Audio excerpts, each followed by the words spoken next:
They told us, from a young age, if we work hard, if we stay in line, if we never give up, one day, we'll make it. The house with the white picket fence, the steady job, the loving family, the life without worry. That was the dream they sold us. And we believed it. But pause for a moment. Ask yourself, what if it's all a stage? A carefully written illusion, designed to keep you inside a cage you can't see. And worse, a cage you're grateful to be in. No one is threatening you. No chains. No guards. No punishment. And yet, you keep running. Running to pay the bills. Running to keep up. Running to protect an image you're not even sure you want. You call it hustle. They call it ambition. But what is it really?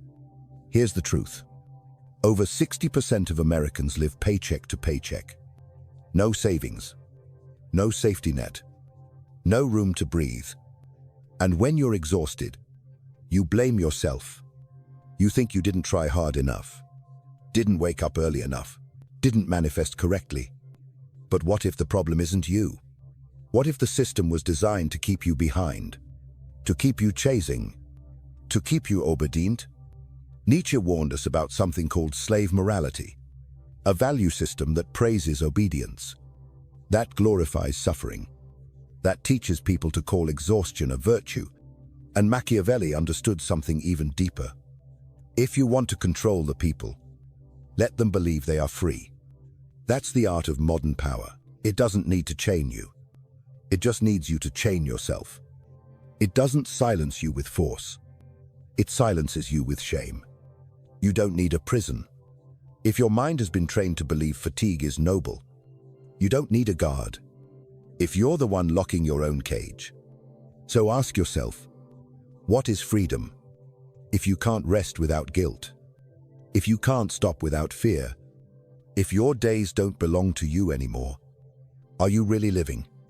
Or are you just performing a script, one written before you were born, rehearsed by millions before you? Today, we're going to rewrite that script, not with rage, but with awareness, not to escape life, but to reclaim it. And the first question, the only question that matters, are you living your life or sleepwalking through someone else's dream? They said we were free, that if we worked hard, played by the rules, stayed patient, we would get everything we dreamed of. A steady paycheck, a house with a yard, 2 cars in the garage, maybe even a golden retriever wagging its tail when we came home from work. That was the promise. The American dream. A dream sold for generations as the ultimate reward for discipline, sacrifice, and belief in the system. And millions believed it. Millions still do.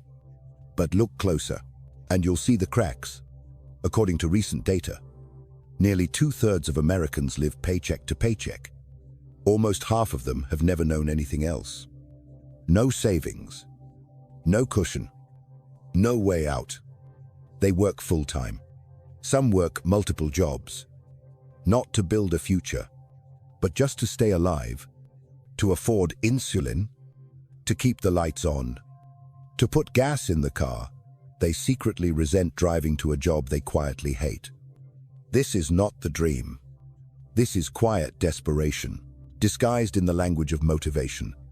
This is burnout, rebranded as bravery. We were taught that success is a straight line. School, career, family, retirement. But that line breaks. It bends. It burns out long before it ever arrives. The dream has become a treadmill, running, spinning, going nowhere. And the cruelest part, we still blame ourselves.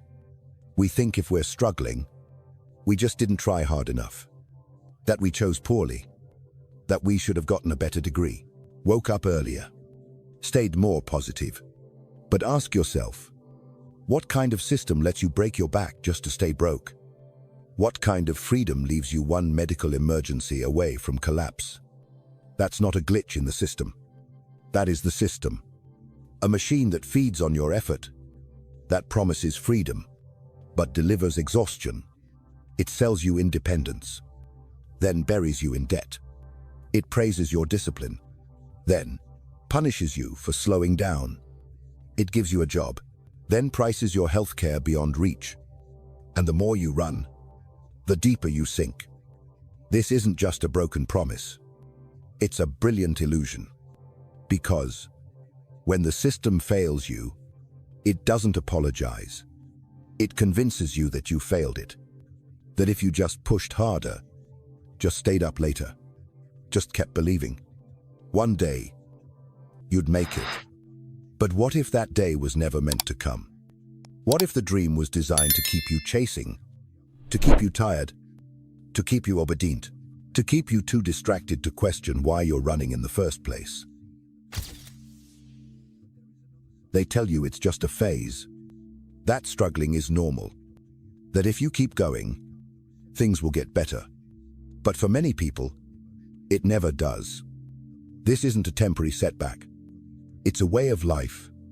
You wake up tired. You work through pain. You cancel doctor appointments. You skip meals. You smile through meetings. And you tell yourself, I'll rest when I make it. But rest never comes. And here's the trap. You're not working to get ahead. You're working just to stay afloat, not to thrive, but to survive, to keep the lights on, to avoid eviction, to afford medicine your body needs just to function. You obey the rules, but the rules were never written for you. They were designed to extract from you. And the more obedient you are, the more silent you become, the more the system rewards your suffering. By calling it strength, they tell you hard work builds character. That pain makes you stronger. That struggling is just part of the process. But stop and ask, who benefits when you believe that? Who profits from your quiet endurance? Your skipped vacations? Your unpaid overtime? Your fear of saying no? Who gains when you give everything and ask for nothing? The system wants you to think the problem is personal, that it's your habits, your discipline, your mindset. But when millions of people are anxious, exhausted, and drowning in bills, that's not a personal failure. That's a design. You've been conditioned to think that more hustle is the answer. That if you're not sleeping, you're succeeding. That if you're burnt out, you must be doing something right. So you push harder, even when your body breaks, even when your mind is unraveling, even when your soul whispers, I can't live like this forever. But you silence that voice because you're afraid of slowing down, afraid of being left behind, afraid of being seen as weak, afraid of being called lazy.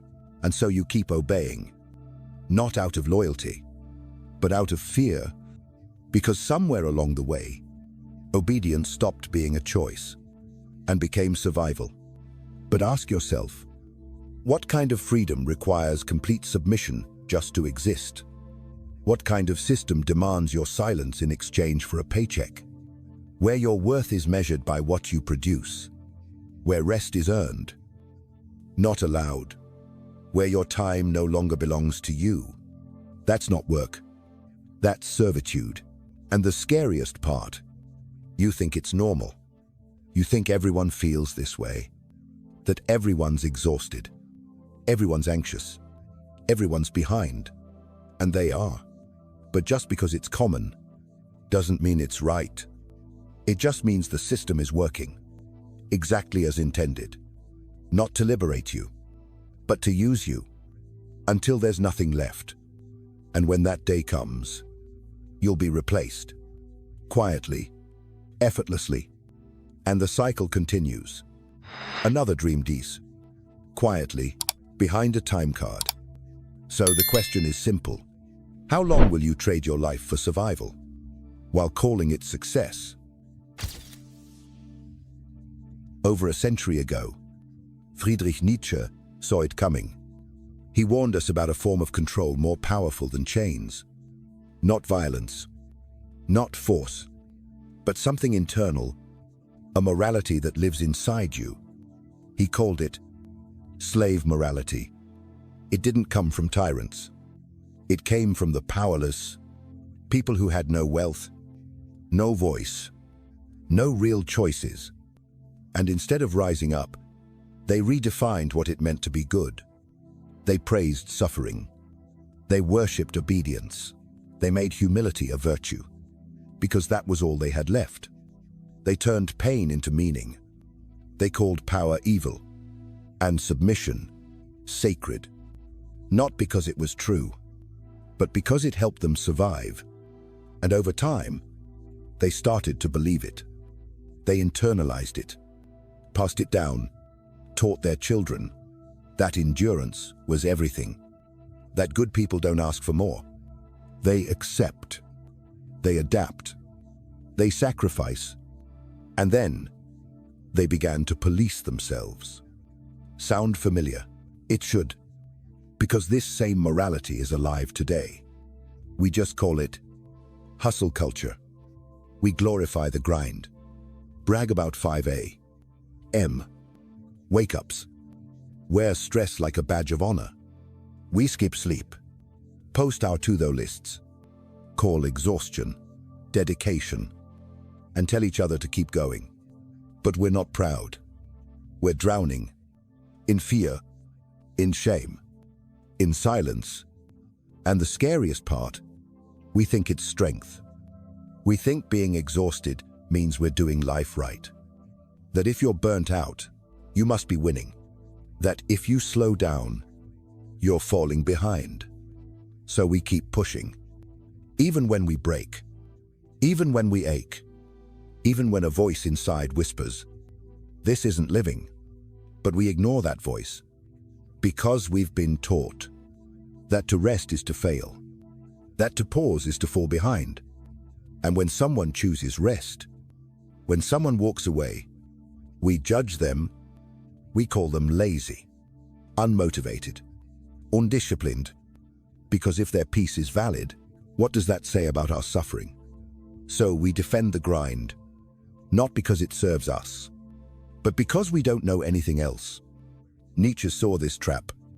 He wrote, "The good man is he who suffers silently." He knew the system didn't need guards.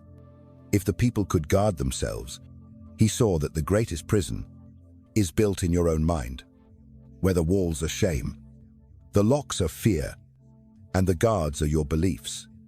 And that's what makes it powerful.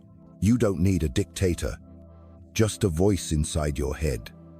One that tells you, suffering is noble, pain is purpose, rest is weakness. But ask yourself, who does that belief really serve? It serves employers who get your unpaid hours. It serves corporations that measure your value in spreadsheets. It serves a system that feeds on your exhaustion, and it keeps you too tired to ever question it. So you run harder, faster, emptier, and when you collapse, it replaces you quietly, without thanks. You don't need chains to be enslaved, just a belief that your suffering is meaningful, that your exhaustion is your virtue, and that rest is something to be ashamed of. Machiavelli never believed power required brutality. He believed the most effective form of control was perception. As he wrote in The Prince, a leader does not need to be virtuous. He only needs to appear virtuous. People, he said, are easier to manage when they believe they're choosing their fate. And that's exactly how modern society works. We are told we have choices. Choose your major. Choose your career. Choose your dreams. But what kind of freedom is it? When every path leads to debt, what kind of choice is it? When your future is tied to contracts you barely read. According to Experian, The average American household holds over $100,000 in debt. Student loans, over $1.7 trillion. Still growing. And the most devastating, over 60% of personal bankruptcies in the United States are tied to medical bills. This isn't happening in a poor country. It's happening in the richest one on earth. And here's the cruelest part. You signed the papers. You clicked I agree. You accepted the terms without knowing the cost. Now you wake up in a cage, but you think you chose it. That's the brilliance of the illusion. The system doesn't force you. It guides you. Gently. Consistently. It gives you just enough hope to keep you moving. You can go to college and graduate into 6 figures of debt, or skip college and work 3 jobs that barely cover rent. You can take the job, but your healthcare costs will swallow half your income. You can buy the house, but you're chained to a 30-year loan that owns you more than you own it. Machiavelli would admire this, not because it's good, but because it works. This isn't tyranny. It's theater, and the audience is applauding their own confinement. Modern control doesn't silence you with violence. It silences you with exhaustion. It doesn't lock you in a cell. It buries you in interest rates and convinces you it's freedom. You're told, be grateful you have a job. Be thankful you can pay rent. Don't complain. Other people have it worse. So, you keep your head down. Keep running. Keep spending. Keep obeying.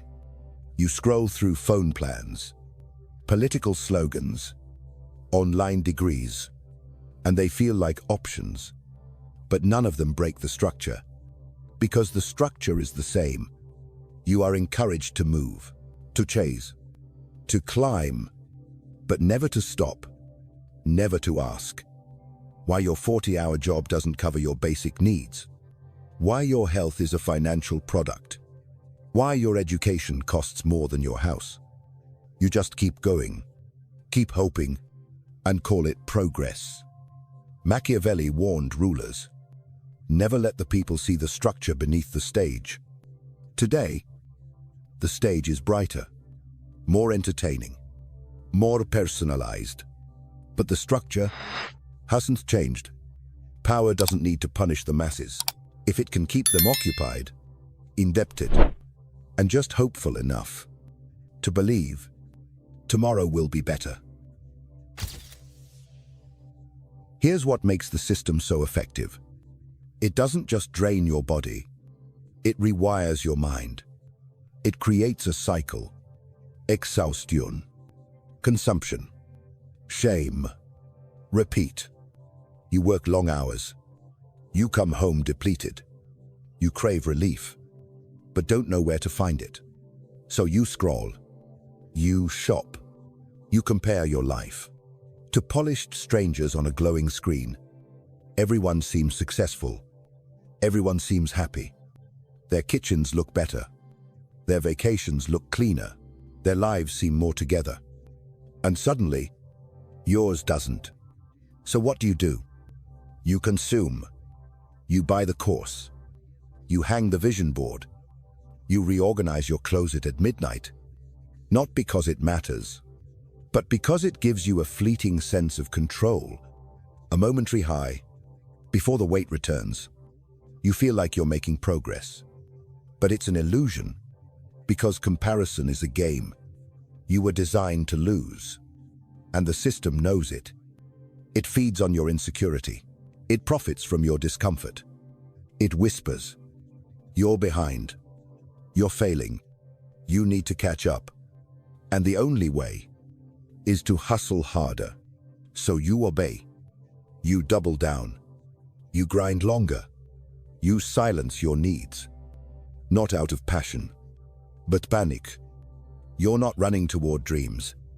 You're running from shame. And here's the trap. You blame yourself. If you're not thriving, you must be lazy. If you're overwhelmed, you must lack discipline. You internalize the failure. because that's how the system survives. It doesn't need to oppress you. If it can convince you to oppress yourself, to shame yourself, to drive yourself, to burn out, and call it character. But look around. The people you know, the ones who seem put together, they're drowning too. The coworker with the calm face is medicating her anxiety in secret. The entrepreneur with the podcast is barely holding his marriage together. The influencer with the smile is crying between edits. Behind every polished profile is pressure. Behind every high-functioning adult is a breaking point. And yet, we keep performing. We keep pretending it's working, because stopping feels like failure, and failure feels like death. So we keep going, faster, harder, until we fall apart. And when we do, the system offers us more solutions, more products, more distractions, more debt. It sells us the relief for the exhaustion it caused. The same machine that wears you out offers you energy drinks and wellness apps, then shows you someone else doing it better. And so you spend to feel alive, to feel progress, to feel like you matter, but the feeling never lasts. Because this isn't freedom, this is performance. A never-ending audition for a life you never wanted, in a system that never intended to reward you. You were never meant to win, only to function, only to produce, consume, repeat, until you confuse that cycle for purpose. And the scariest part, you call it normal. Nietzsche didn't just describe the cage. He offered a way out. Not a rebellion, not revenge, but a transformation. He called it the Overman, the one who rises above inherited values, who stops obeying stories written by others, who chooses not what's safe, but what's real. The Overman isn't chasing applause. He isn't asking for permission. He doesn't measure success by validation. He measures it by truth, his own. He doesn't grind to feel worthy. He doesn't suffer to feel important. He looks at the world and says, if this is the game, I choose not to play it blind.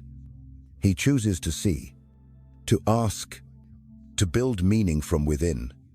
He asks, what do I actually want? When no one's watching, what matters to me? When comparison falls silent, if I wasn't trying to prove anything, what would I do with my time? What would I stop doing? What would I walk away from? That's where freedom begins.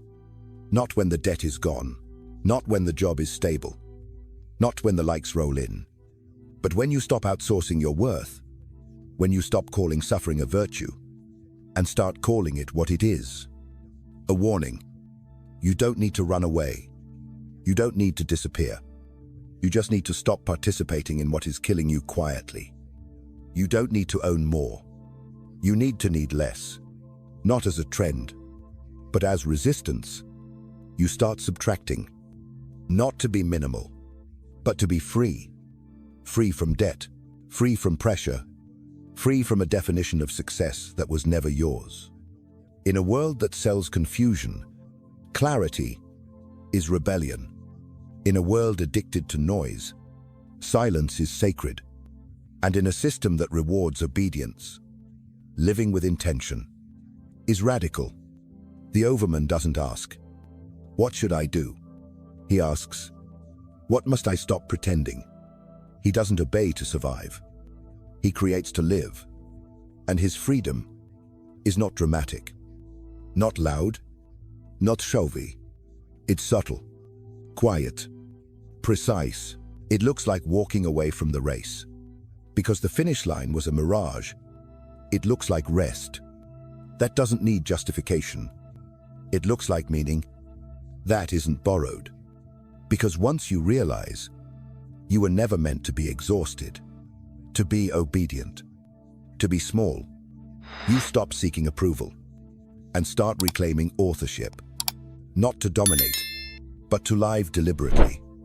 That's the beginning of true power.